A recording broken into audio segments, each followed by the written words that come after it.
I'm really excited to be here. This is my first Pure conference as well. I'm here not only representing PlumX metrics, I'm representing Elsevier research metrics and something new called the ICSR, which I will shamelessly plug in a minute. The big part of why I really want to talk to you today about societal impact and scoping for it is that I want your feedback. So I'm going to make this an interactive presentation, which means I need you to get out your cell phones or your laptops. We're going to connect to the Wi-Fi and do a little bit of polling because I want to take your pulse on this topic and I want to see what kind of resonates and what's important to you. So, societal impact has been mentioned by Robert Jan. It was mentioned in the keynote yesterday. It comes up in lots of different places. It's important to get funding. It's important for the regional assessment exercises like the REF and the RAE. It's even important for groups that don't have regional assessments who might, in the US you have to do annual reporting to your stakeholders about what kind of impact the work has had, right? So it's really important for researchers and institutions and funders to know the impact of their work. If you look at this map, you can see all the different kinds of assessments, formal assessment exercises that are going on around the world, right? So there's annual assessments in France and in the Czech Republic and in Denmark and the Netherlands. Many of you are probably using Pure reporting modules, right, for your assessment information as well. And we're starting to see more and more assessments come up. I think it's a matter of time before we'll see many more countries doing these kinds of things. So if we look at the REF impact case studies that were submitted in 2014, there are about 7,000 cases, and they're classified into these topics. Societal impact is one topic on that list, and about 25% of the 7,000 topics or impact case studies were classified as societal impact. But if you ask me, I'd look at all of those categories and say they could all be considered societal impact. I'm not sure societal impact as an umbrella is a term we should be using. I think there's a lot more granularity and different ways of looking at that. So, as people are preparing for the REF in 2021, they're specifically asking for measurement of the reach and significance of impacts on economy, society, culture, health, public services. That, to me, quality of life, it's all societal impact in one way, shape, or another. So, following on Robert Jan, right, there are lots of different metrics frameworks you can use. One being the SDGs. There's this Becker model out of a university in the US. There's the REF framework. So, going back to my question, there isn't really one type of societal impact. But once we figure out what we want to measure, how do we do that?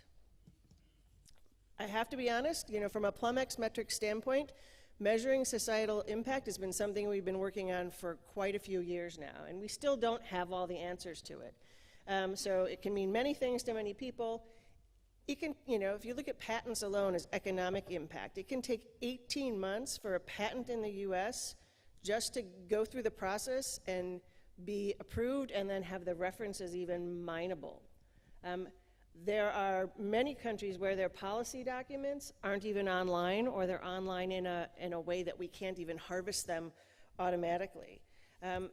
So how do you also compare this kind of impact, right? So the work that an astrophysicist is doing is very different than a work that an economist is doing. In some ways, using one set of numbers is really, you're kind of comparing apples and oranges. It doesn't make sense. So how do we find impact that resonates with different people doing different things? So don't panic, I'm not going to go through this whole slide, but I just want to use it as a way to illustrate that there are different ways to measure different kinds of impact. So if I wanted to measure educational impact, I could look at book holdings in a library as a way to see if a book is, being sourced by different libraries around the world. I can look at clinical guidelines or clinical citations as a way to measure health impact. I can, patents again, economic impact. So there's lots of different ways to measure this type of impact. So I want to give you an interesting example about the long tail, potential long tail of impact and how challenging it is to to measure. So this is an article that came out in 1972. If any of you guys love bibliometrics, you might be familiar with it, by a famous guy named Eugene Garfield, right? A couple years later, a second article gets published, similar to Eugene Garfield's. A few years later, both of those articles are referenced in a patent application. Can you see whose name is on that patent application? Anybody know who Lawrence Page is? Exactly. So what Larry Page patented was an algorithm that and he's referring to those two articles that helped him build this algorithm. This algorithm became something known as Backrub. I kid you not, that was their logo, right? Backrub. Anybody ever heard of Backrub? I never heard of it. So Backrub became Google. And Google has Google Scholar, lots of different things, right? Google even has Eugene Garfield's article in Google Scholar. So my question is, does the impact of Google go all the way back to 1972 to Eugene Garfield's article? Is that where we should start measuring from?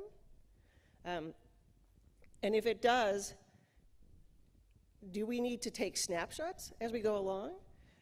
What about the possibility that there's this thing called GRIMPACT? Has anybody heard that term? There's a researcher in the UK who coined this term, GRIMPACT. So that can be negative impact, right? So Google, you could say, has really great impact, makes lives a lot easier, but it also is tracking what you're doing.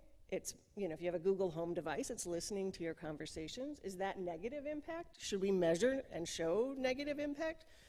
There's been studies that even show that in the presence of a browser, people's short-term memory declines. That's a kind of a GRIMPACT kind of thing. So, how do we measure that? Do we go back to the beginning? Do we take snapshots of it? Do we know when impact ends? Maybe it doesn't ever end. Maybe it's just an ongoing thing. And does sentiment matter? Does positive and negative impact matter?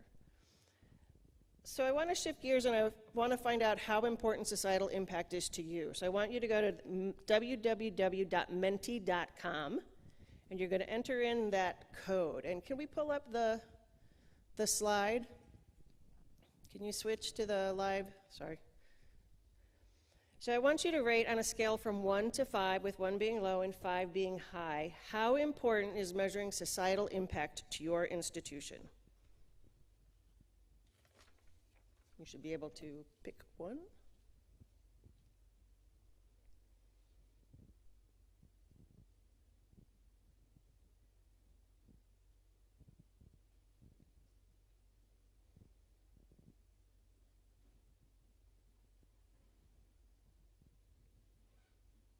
Come on, I know there's more than 25 of you out there.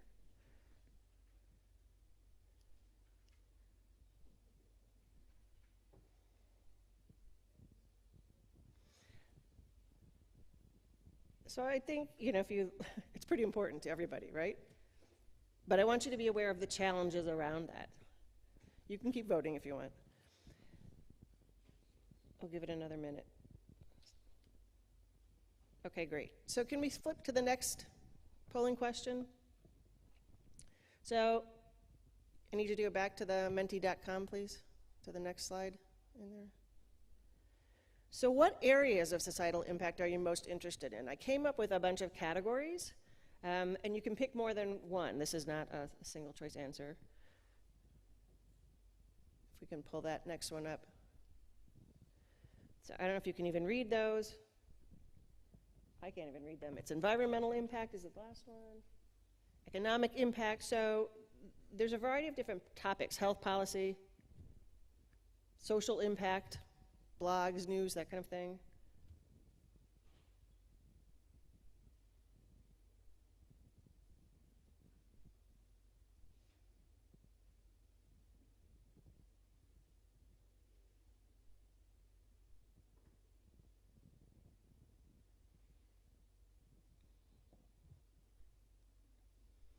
So it looks to me like almost all of those things have relevance, right? Economic impact, policy impact, clinical impact. Wow, that's great. That's impressive. So, since there's no single definition of societal impact, right, I think we have to stop talking about it as a thing and start thinking about it in these terms, or maybe, and the SDGs are a great way to kind of define how impact works.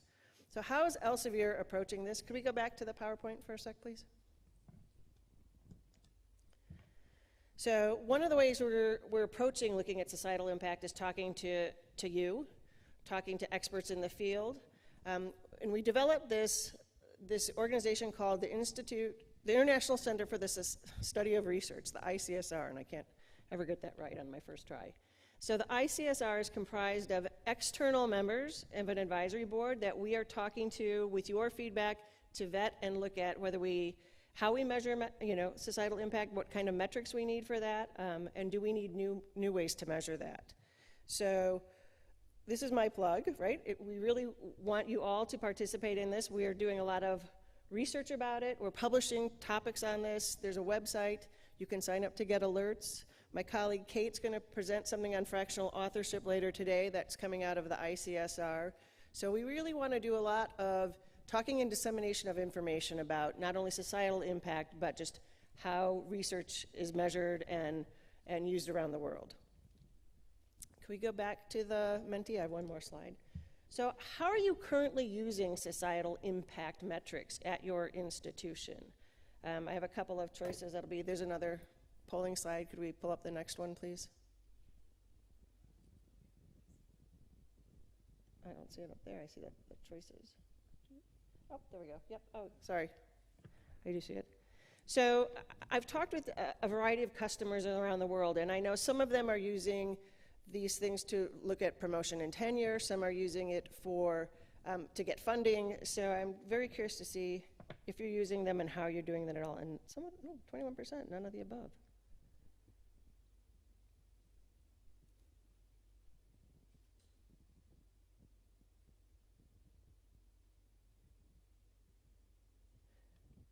So for the 13% who are not using societal impact metrics at your institution or not using one of the choices that I put up there, would you mind telling me why you aren't or what you are doing that's different? I told you this was going to be audience participation.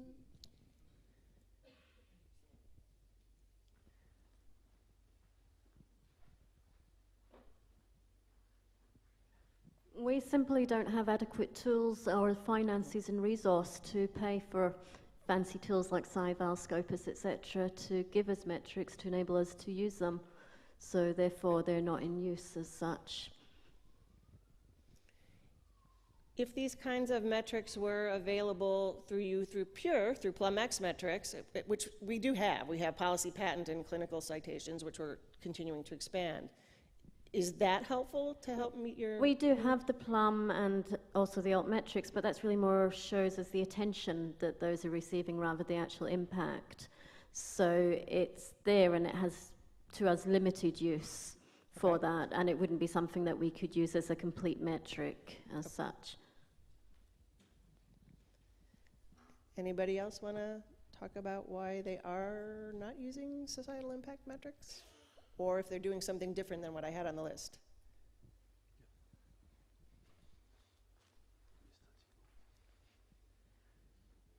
Yes, where we have at our institution, a problem is how to make sure that, let's say, patents, publications, whatever, most of the indicators are outcomes. How can you verify that there are proxies for impact? Well, because if let's say you were talking about Google, Apple, those companies, when you see the number of patents of those companies compared to others, the level of innovation, for example, is not correlated at all with the number of patents of those companies. And so would you say, for example, Apple is at one of the lowest companies in terms of patents when you look in numbers? And would you say that they are not innovative?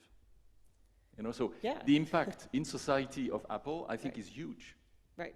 But for me, the proxy from, let's say, patents is not correlated to the impact.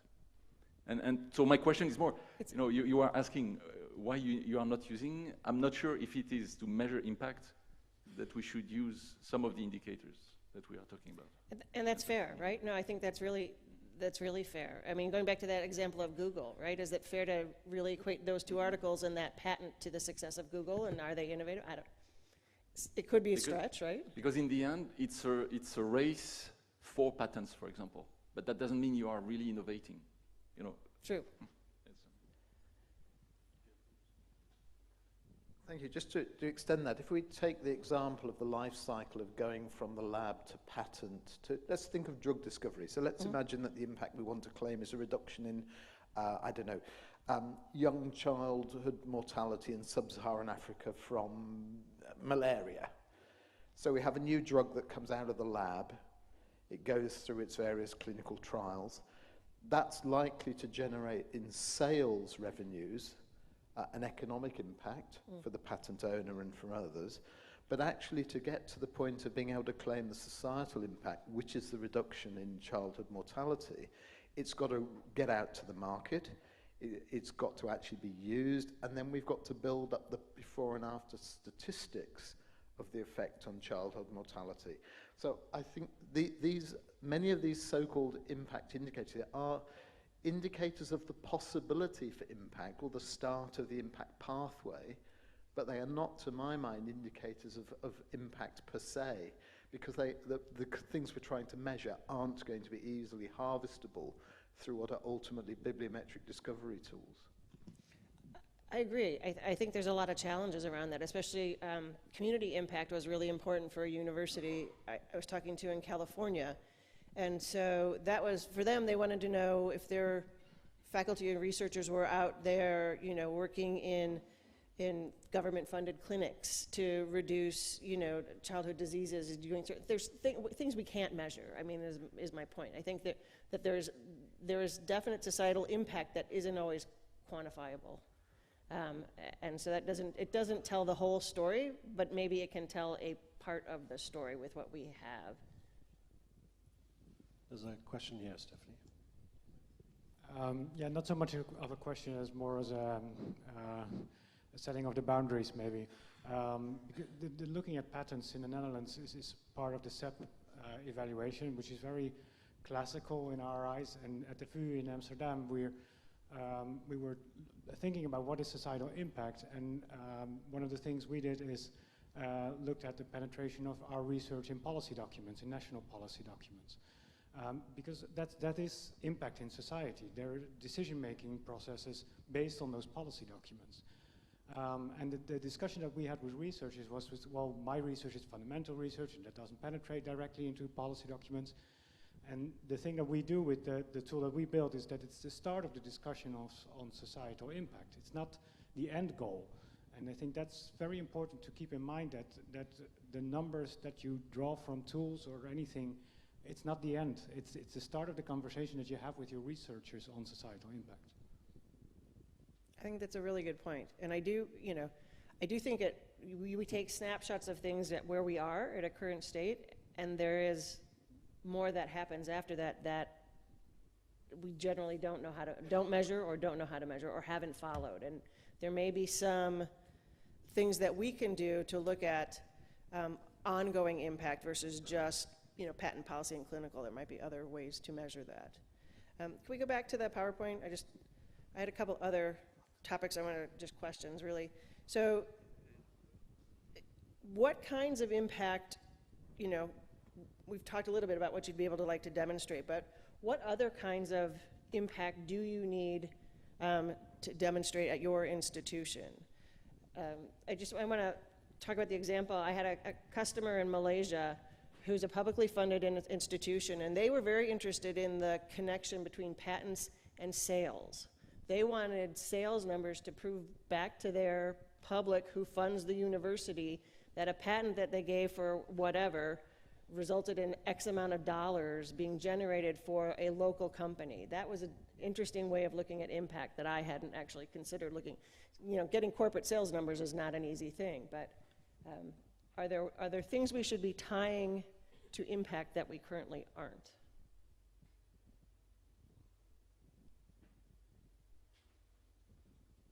Okay. Are there potential sources of metrics that you'd like us to go after besides the big policy generating places, the clinical, and the patent sources, which are easier to get a little bit.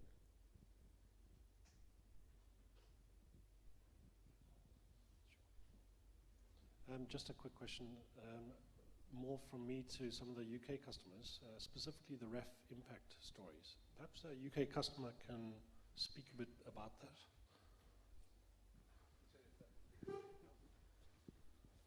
So yeah, I look after research at Birmingham City University, which is not a science-intensive university. We have computing engineering department faculty, but we also have arts and humanities, which is where a lot of our research strengths are. So many of the way the ref impact case studies work are relatively simple. Firstly, describe the impact, then provide evidence of the impact, and then thirdly, provide corroboration from the beneficiaries of the impact that you've claimed. So that third part is really quite important. Right. Now, as we've said, there are many broad descriptors of impact. You're absolutely right that a contribution to a new policy is classed as a direct impact.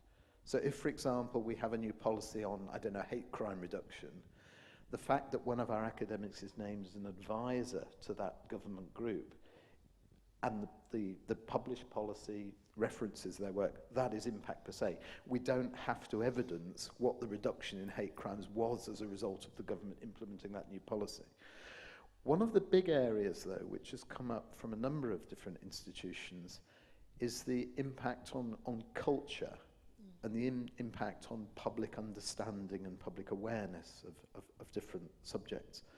And I think there are some guys here from Manchester, and I think they used Brian Cox as one of the impact case studies in the astronomy UOA for the last ref. And this was about the impact on public understanding of astronomy, actually from his TV work and from his books and from his other things.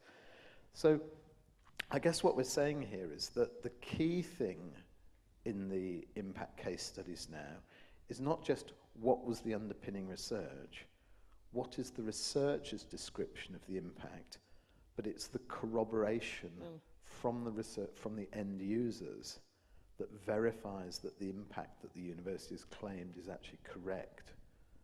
Now, those can be redacted before they're published in order to take out commercially sensitive things. But that's the bit, if we think about your impact evidence challenge, how do we get to that public corroboration or end user corroboration rather than peer-reviewed articles and the like? This is where the wider mining of the press, the media, Twitter feeds, all of those other things that Plum is quite interesting at doing becomes potentially, I think, quite useful. But it is a really complex thing. But the key thing for us is now, in the previous ref, we didn't have to provide the corroboration with the impact case study. We had to provide the names of the people who could be contacted for corroboration. Ref 21, we have to provide the corroboration evidence with the case study. Sorry, that was a bit of a long-winded explanation. No, but that's really interesting, especially connecting policy to news. I mean, because we do have those connections, right, with Plumx Metrics. There's a way to surface that and make it more accessible to you to then use that for your impact case studies. Maybe that's the focus, less focus on the counting or the numbers, but more on the details behind those numbers. Because we also have the policy. We link back to the policy documents as well. So, how do we bubble that up to you in a better way to make it more obvious? That's great. Thank you. I'm thinking of a presentation I attended about the Australian engagement and impact assessment, and one institution was looking for evidence of impact for their fine arts or someone that had held an exhibition, and they had staff go to the visitor books and trawl back through visitor books for positive comments about this exhibition and how people had viewed the exhibition. So I think that it's those kinds of things and those kinds of fields that really present the challenge to demonstrate, that work or that exhibition has had impact on a person or a group of people. That's really interesting, yeah. I agree. I think for the arts and humanities, that's a much harder challenge to demonstrate those. So if I'm a graphic artist and I have an art exhibit and I get 1,000 people to show up, is that some kind of indicator of impact? And how do you measure that? That's really interesting. Yeah. Yep, in the back. Question here. About the kinds of impact which are not clearly demonstrated is paradoxically the educational activity of the universities. We know about at least two examples on the global scale. We have THE SDG ranking, impact ranking, and also we have Moscow International University ranking. Both of them consider the third mission of the university, but the substantial part of ranking is just the assessment or evaluation of the education activity. But what we have as an education activity evaluation is not societal impact, because it is very similar to research part of these rankings. There are, it's one of SDG in THE impact ranking, that is education, but I'm not very sure that this approach is, well, valuable and sustainable, because they return again to something like evaluation by formal parameters. In Moscow ranking, they do in part different, but they use the specificity of what we have in Russia, and I'm not sure that this approach will be even applicable for other regions, for example. So this is my opinion. Yeah, no, and educational impact, you know, another way to measure it, people look at how many times a book is mentioned on syllabi, right? I mean, is that, just because a professor recommends a book, does that really have impact on the students that are using it? What are they getting from that? So your point is well taken. I think that's a challenge. Anybody else have any comments to share?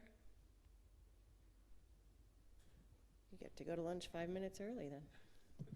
Thank you very much. I appreciate everybody's feedback, and feel free to contact me.